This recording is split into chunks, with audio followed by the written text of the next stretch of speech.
So this is the next video on electronic noses. We're going to start by just quickly looking at where the mass flow controllers have gone. They've now formed ChemEng, our gas blending system that's now in the laboratory.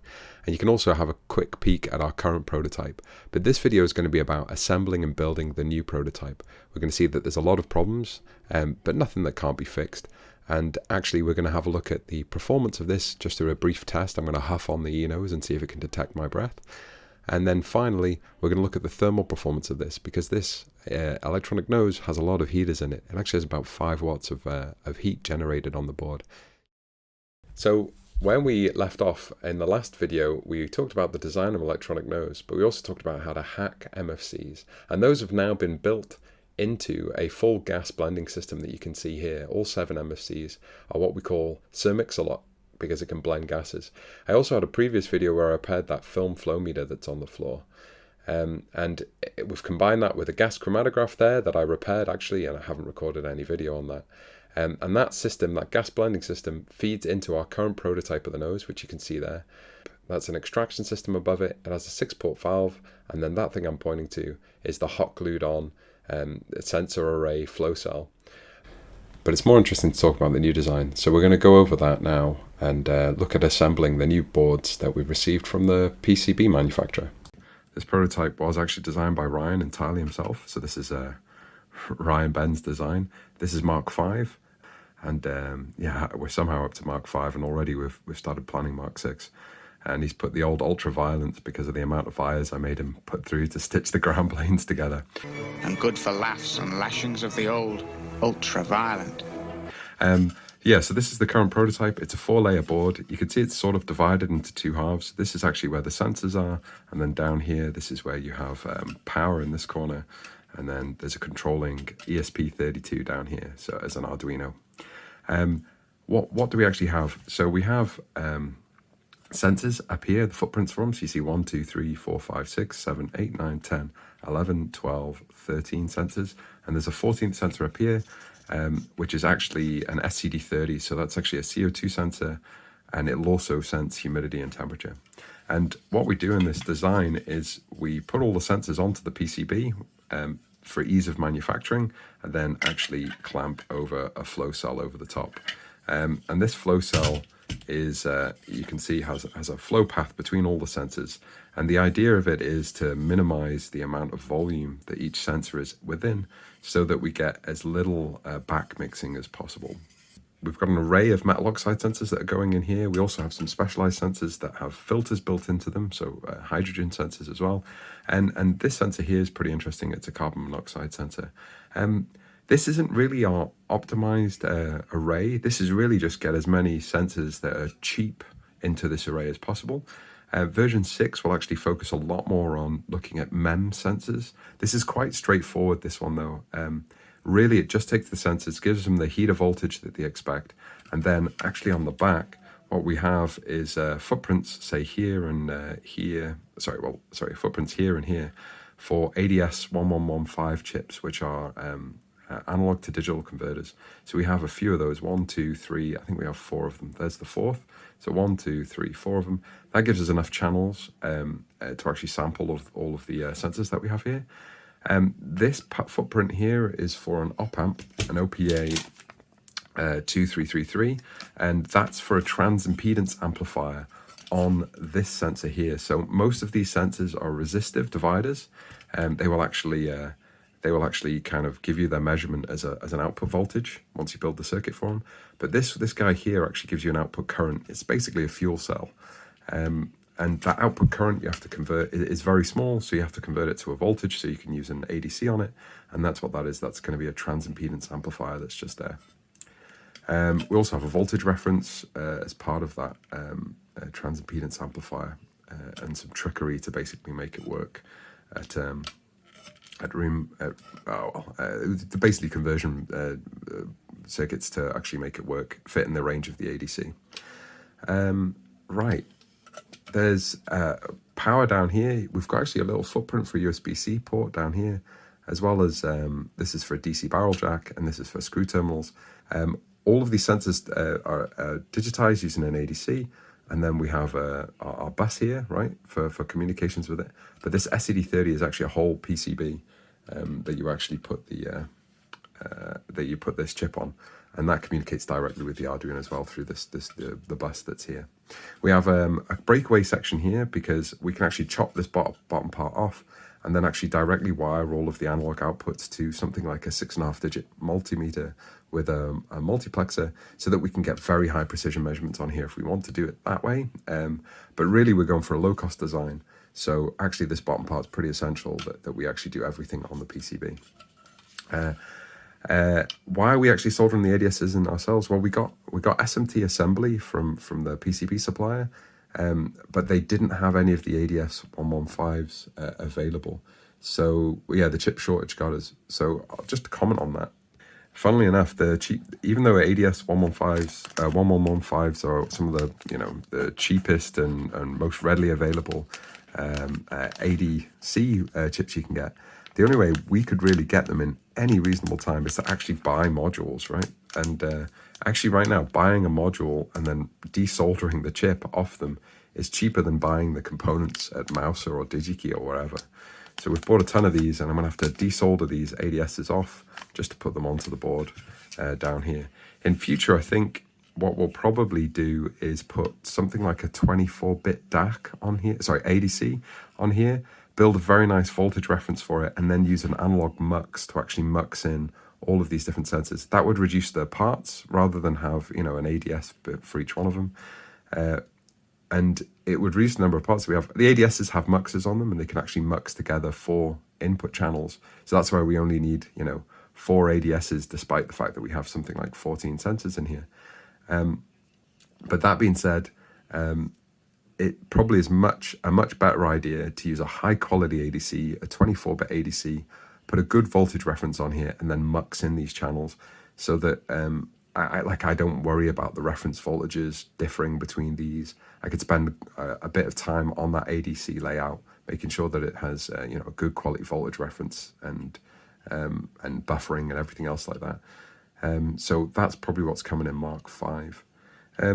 Okay, so I've told you about the chip shortage, meaning we have to steal chips off things. The other thing I wanted to just comment on is some of the choices of sensors. So a lot of the sensors look like this. This one, it depends which one this is. I can never remember. MQ131. One of these is a hydrogen sensor, and it's kind of interesting because it must have some kind of filter on it. It actually probably has the same same surface chemistry as a lot of the other sensors, but it has some filtering on it, and that's why it's there. But one of the reasons why I want to talk about this is these are quite problematic packages. So you can see, you might be able to see, you probably can't see, but if you kind of tilt it, you might be able to. These are actually largely just empty chambers, right? They are, there's not a lot inside this meshed area. So that's a real shame, because that actually, when we put this in something like our design here, it leaves us a large dead volume. And minimizing volumes are a key idea, because we want to maximize response time and minimize kind of recovery time. So a lot of our design is about trying to remove the volume of this, which is why the next version will focus on much smaller sensors, MEMS sensors, although they have their disadvantages as well. Okay, and then I wanted to talk to you about this sensor. So this sensor is the one that's actually going to be fit here. And it's a CO sensor, and what's really interesting about this sensor is its size, right?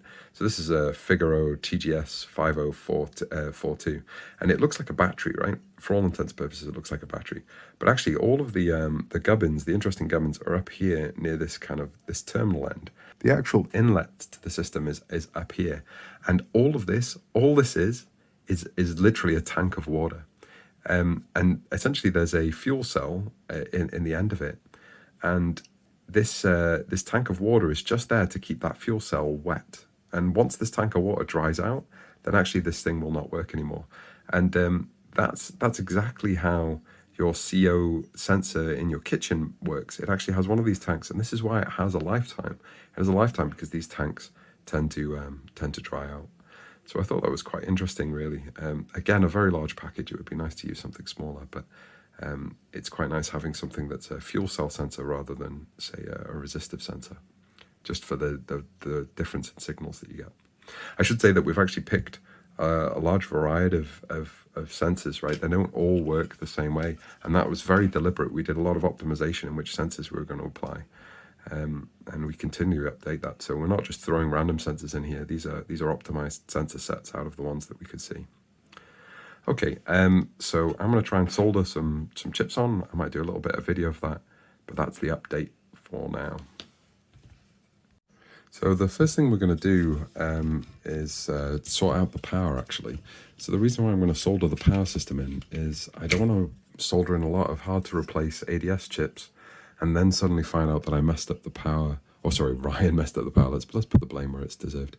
And the glory, of course, right? So let's check out if this wiring worked. So I'm just going to plug this in here. Okay, we got the Raspberry Pi USB-C supply. Trying that out. And yeah, nice thing to see. Very small amount of current, so I've not got a short there. 5.2 volts seems to be maintained. That looks good. So let's have a quick check. On the DC barrel jack connector, 5.2 volts, great. Across here I seem to have 5.2 volts as well. And then on this serial clock, 5.2 volts. Oh, I should just put that in shot, shouldn't I? Yeah, 5.2 volts as well. So it looks like we've got what we're expecting here. 5.2 volts across some heater pins. Looking good. So everything seems to be in order with the power. So we'll move on to something more interesting now.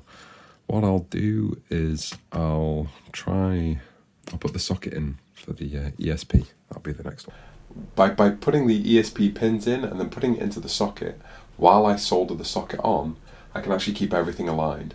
But what you'll notice is there's a design error, or what you might not be able to see, but there's a design error with this PCB. And what it is, let me just get this better into focus. Can I do that? Yeah, there we are. So the pads actually for these pins are way too small. So if you have a look at this pad here, for example, where you might make a through-hole connection, it's much, much larger than the pads used here. And that means it's nearly impossible to get heat into the actual pad, into the via, to get solder to then bond onto it. Yeah, this one here, this is nearly impossible to solder. I cannot get enough heat into that pad, into the sides of that pad, into that ring, compared to how much heat is leaving out through the ground plane. So I just cannot solder this one down. I'm going to have to really heat up my soldering iron to actually be able to make that work. So this is kind of interesting. I'm trying to think how I could fix this, and what I noticed I could do is I could actually just, with the iron hot enough, I could actually melt away some of the solder mask. And then as soon as I had a little bit of exposed solder mask, and I came in and I tried to solder here, what I found I could do was I could actually get it to start bonding. It's not doing it on that side. I wonder if I've not melted enough. I need to clean this tip. What a mess. Anyway, yeah, that definitely seems to be working. Let's try it again. Let's try it a bit. Ugly but functional. Before I load out sensors, what I've gone and done is stuck this rubber dam down here, right? So this rubber dam is actually just this kind of roll of plastic you can buy, and they use them to cover for tooth operations, or they use them to cover tattoos, and basically it's a waterproof kind of latex membrane that you can get super cheap. And I've put it on here because what I wanted to do was just make this surface a little bit spongy. So I've actually put 2 layers onto this. So I just want a slightly rubberized surface here to help aid in sealing against the 3D print. So here's the current version of the prototype, now populated with almost all the sensors. We're just missing one sensor here that's still on back order. And this sensor over here, we've actually had to take out because it was wired incorrectly in this prototype. Essentially, it requires pulsed heater operation, and we've got it wired for continuous heating, and actually to higher voltage. I mean, that's something that we are going to improve for the entire prototype. The next version of the prototype, we will actually, have controllable heating for all of the sensors. This bodge wire here, this is just to supply power to the ESP, which is our microcontroller, when we are not powering it via the USB here. And that works really well, actually. So we're supplying basically the 5 volts that comes in on the board to the battery pin on this. And there's a nice protection circuit in here that essentially cuts off that supply whenever you plug in a USB. So that works perfectly. I can not worry about this board connecting the 5 volts between these two systems. Although I think there is a little bit of flow in here to the rest of the circuit when this is under heavy load. And speaking of heavy load, this whole circuit draws about an amp at 5 volts, so we need a pretty beefy supply here. And what we're using is the Raspberry Pi power supplies, because they have a slight over voltage and they actually have quite a high current supply. And so that works great, right? That protects the USB port a little bit. Although this whole board can be powered by the USB port, it's probably not a good idea. There's the reason why we went for this ESP is because it's a very cheap microcontroller. But this particular version, the Lowlin D32 Pro, actually has a couple of nice features. So for example, it has that battery protection circuit. You can actually plug a lithium polymer battery in here, although that's probably not what we're going to do with this system, because the current draw is too large. We probably need a separate battery system down here. It does have a little SD card slot here as well, so we can do data logging. But the big thing is we've got a Wi-Fi chip. So what we're going to do is actually use this to log directly to a server, a Grafana or InfluxDB server, the output of this whole board. I think that's it. The sensors we have in here largely from Figaro, but there are a few no names, and these two here are actually Chinesium clones.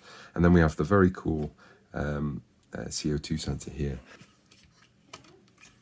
You can see straight away we get up to an amp and we get a bit of voltage drop. And actually, if you measure the voltage on the board, it's hovering around about 5 volts. What's quite cool, I don't know if you can see it, you can see the CO2 sensor kind of blinking away there. And what they actually have is a filament light bulb there, right? Because filament light bulbs are broadband light sources. So they're generating a whole range of frequencies, a distribution of frequencies across the visible light spectrum, but up into the infrared as well. And they're just pulsing that light on and off to conserve power. But part of that gives you an issue, right? So the output power of this light source varies with time, right? And not just during the time that it's cycling off and on, but during the actual on period, you can see it gets brighter and then gets dimmer because it's a filament light bulb. So how the technology works is they have 2 light paths here and 2 sensors, and one filter is at, I think, was it 4 micrometers? So quite a long wavelength, and one is at 4.3 micrometers. So they're bandpass filters, right? So they only see that frequency, or roughly that frequency. And at 4 micrometers, there's pretty much no gas species in the air that would actually absorb CO2. So you just get a direct measurement proportional to the intensity of this lamp. Whereas at 4.3 micrometers, that is in the absorption band for CO2. So you get light that is, and pretty much nothing else in air at least. So you get basically an intensity of the light source in the 4 micrometers, and you get an intensity of the light source less any absorption by CO2 in the 4.3 micrometer band. So it's basically the ratio of those two will actually be pretty much independent of the output light source intensity. And that's how that works, which is pretty nice. And up here you can see there's the humidity sensor and temperature sensor for this board, with a little bit of cutouts to try and isolate it from heat generated here. But speaking about heat generated, let's have a look at this under an infrared camera. So actually what I'll do before then is just show you that the thing works. So here's the Arduino code that we've put in. It's very, very straightforward. You just essentially initialize the 4 ADSs. You have to set their address pins correctly so you can address them individually. And we also initialize the SCD30 using the SparkFun SCD30 library. Then what we do is we just in a loop read from the ADSs and print them out, so we get every signal line, and then we also, if there's data available, we update the SCD30 values, because that only updates every time the lamp lights, so it's got an update frequency of about once a second. I've removed these from being plotted at the moment because there's a really nice tool that if you do serial plotter, you can get a quick output of the sensor itself.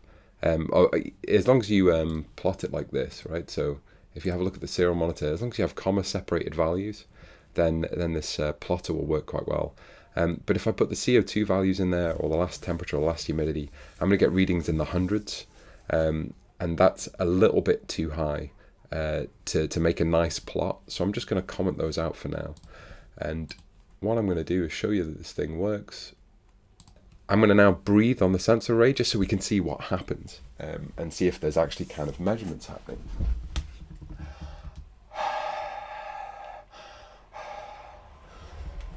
So quite cool, hey? You can see one of them's very fast responding. So you can see that's my 2 breaths that I came on. You can see them here as well.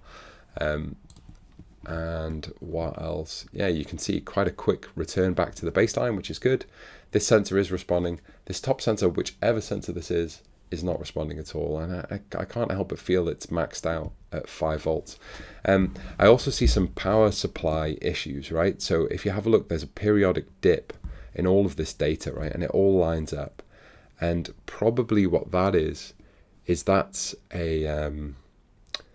that's probably the dip in the power supply voltage caused by the SCD30 turning on. So this is probably a small voltage dip every time that filament lamp turns on. And unfortunately, all of the other sensors are actually on resistive dividers off that power supply line. I think one of the ADSs actually might be measuring the power supply, so it might be this top one up here. And if that's the case, well, we can actually route one of the unused channels to do that now. And then what we can do is just divide everything by that top power supply line, and we'll actually again get a rejection of this number. I haven't. Okay, I'll tell you what we'll do though. We'll spray a little bit of coolant at this. So I have some 403C super cool containing HFO1234ZE, whatever that is. Anyway, I'll just blast it at the sensor array and see if we can get it to go crazy. Yeah, okay. So it turns out if you directly spray whatever this is, it causes the sensor crazy. But we see something interesting here, right?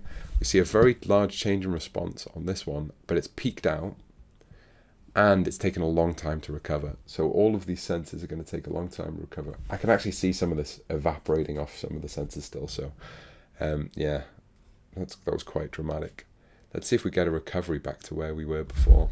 So it doesn't look like it's actually recovering, and this is a well-known problem with ENoses. We've got to make sure that we don't oversaturate the sensors and get long recovery times.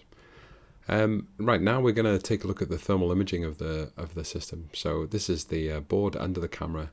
This is it left uncovered, and what you can see is there's small white hot dots reading about 130 degrees Celsius in there, and those are actually the sensing elements themselves, small ceramic beads that usually have wires wrapped around them, measuring resistance through them. And you can see we're pulling about an amp at 5 volts, that's 5 watts, and that's causing these very high temperature spots. Although it has to be said, the IR camera is pretty unreliable, measuring temperatures off metallic surfaces, which these are. But you know, it wouldn't be surprising if these sensing elements were at 100 degrees C or so. Looking over the board, there's no issues I can see. It's just kind of quite surprising to see how much heat's being put out. And if you actually put your finger on any of these sensors, they can get quite hot to the touch. They don't get to 120 degrees C though. The actual packages of them are probably at 40 or 50 degrees C. That's probably it. Looking at the other side though, what we can see is something a little bit worrying. So the surface of the board is about 40 degrees C, 50 degrees C. And that's not ideal because we have a lot of our ADCs are on this side. And there is a temperature dependence of their internal voltage reference on the board temperature. So this heating is going to actually affect our precision of our ADCs. What else you can see is there's that chip there that's pretty warm, and that's the op amp. And so that to me is telling me that that op amp's failed.